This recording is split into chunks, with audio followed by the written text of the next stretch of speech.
कसले फोन गर्छ बेलानको बेला?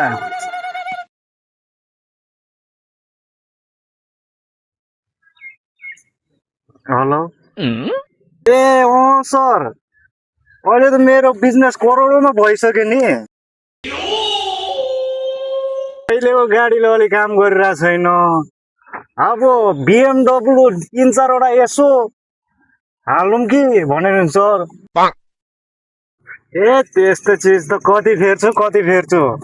अब हेलिकप्टर यसो किन्ने बेला भइरहेछ अहिले। सर, एक दुई भाइ केटाहरूलाई मैले नै पालिरहेको छु, मैले नि हेरिरहेको छु। केटाहरूलाई मैले त गाठमा सुताइरहेको थिएँ नि, 3-4 करोडको गाठमा। ए हुन्छ सर।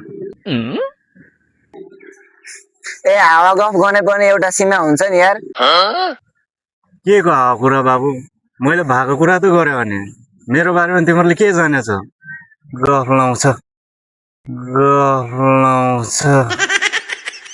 ओइ तेरो बिजनेस गर्ने कम्पनीको नाम चाहिँ के हो नि? नाम त राख्नै बाँकी छ नि, तर सोचे करोडैको छ।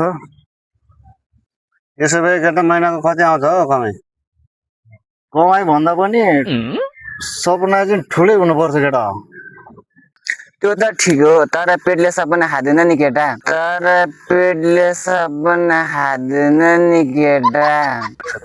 ठुलो मान्छे बन्नु राम्रो कुरो हो, तर आफ्नो कामलाई सम्मान गर्न सिक केटा। त्यसो भए म के गरौँ? पहिला हावा कुरा गर्न छोड केटा, अनि जिन्दगीमा मेहनत गर्न सिक। ओइ मलाई पनि ठुलो मान्छे बन्न मन छ नि केटा, मलाई पनि केही आइडिया दिन। पहिला मेरो 20 रुपियाँ फिर्ता गर, त्यसपछि ठुलो मान्छे बन्ने सपना देख। ओइ केटा, अस्तिको 20 रुपियाँ माथि 10 रुपियाँ तैँले पनि चलाउँछस् नि। ल्याङ्ना आन न केटा यार, त्यही 10 रुपियाँमा म करोडौँको सपना देखिरहेको छु। हावा कुरा गर्छ मुला। ऊ केटा हेर त बरु म फटाको बाबा आयो झन्। आउने बात छैन, एउटा फटा भन्छस्।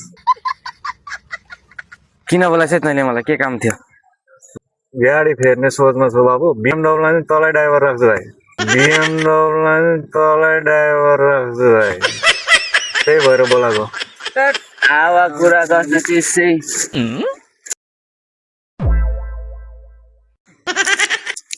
केटा बस न यार, अझै कुरा बाँकी छ क्या।